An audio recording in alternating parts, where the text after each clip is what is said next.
Thunderbirds are go.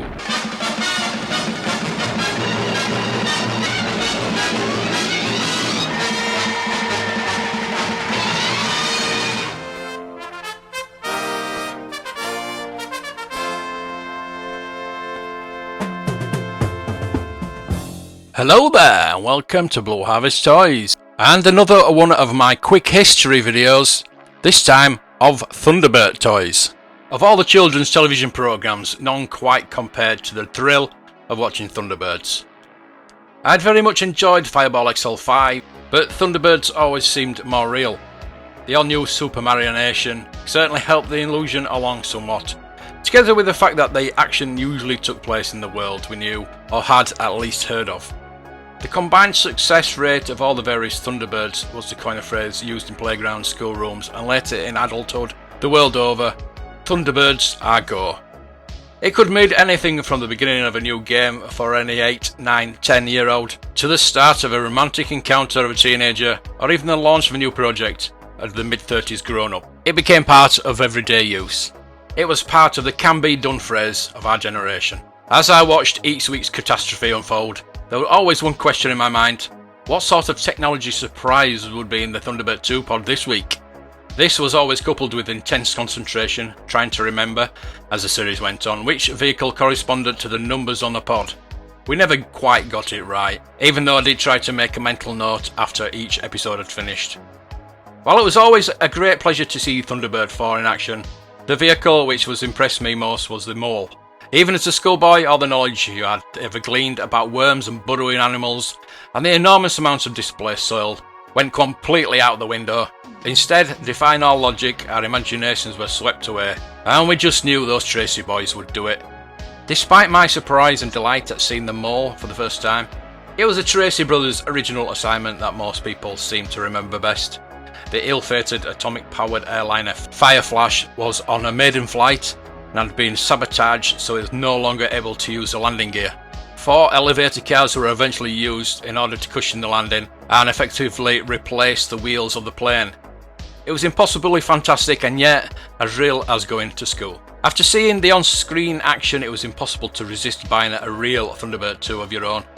Or at least the closest thing. The dinky toy model of Thunderbird 2 was released as model number 101 in 1967. Originally in green with red plastic thrusters and yellow legs, this model had a yellow Thunderbird 4 stored within the pod, which could be pushed out of the main body of the aircraft. Even the box on the packaging of Thunderbird 2 was exciting. Once the inner tray had been pulled out of the main box, the backup was lifted up and revealed Tracy Island in the background.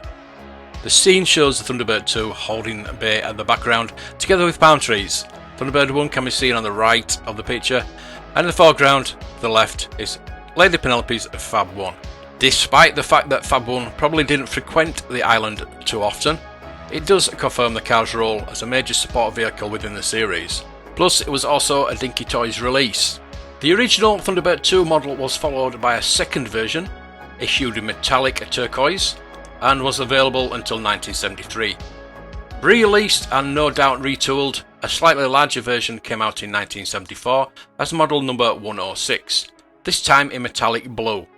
The latest of these releases had rather more robust, slightly thicker red plastic legs and was available in different variations until 1978-1980. The 106 model has probably stood the test of time far better than the other versions. The original green model with its thinner plastic legs is now quite vulnerable. While many thousands of each version have been sold over the years, I wonder just how many have retired with wobbly leg syndrome or low tension spring failure. Part of the problem of finding a mint model is that they are just such a success with the children at the time. The playability value was way off the scale. A great toy and a wonderful model to display. There have been many other models of Thunderbird 2 released by numerous manufacturers all over the world. The support vehicles have also been produced in various scales, including kit form. These support vehicles not only include all the to emerge from one of the pods, but we must also recognise the part that Lady Penelope played, together with Parker and the beautiful Fab 1. Lady Penelope's Fab 1 also appeared in 1967 as model number 100 and caused quite a stir in provocative pink. As a major TV related toy, this car together with Thunderbird 2 were surely two of the most important releases for Dinky Toys. Fab 1 had numerous special features. The domed canopy was able to slide open, the front radiator grille dropped forward to reveal a forward firing missile system, and 4 pursuit rockets could be launched from the rear.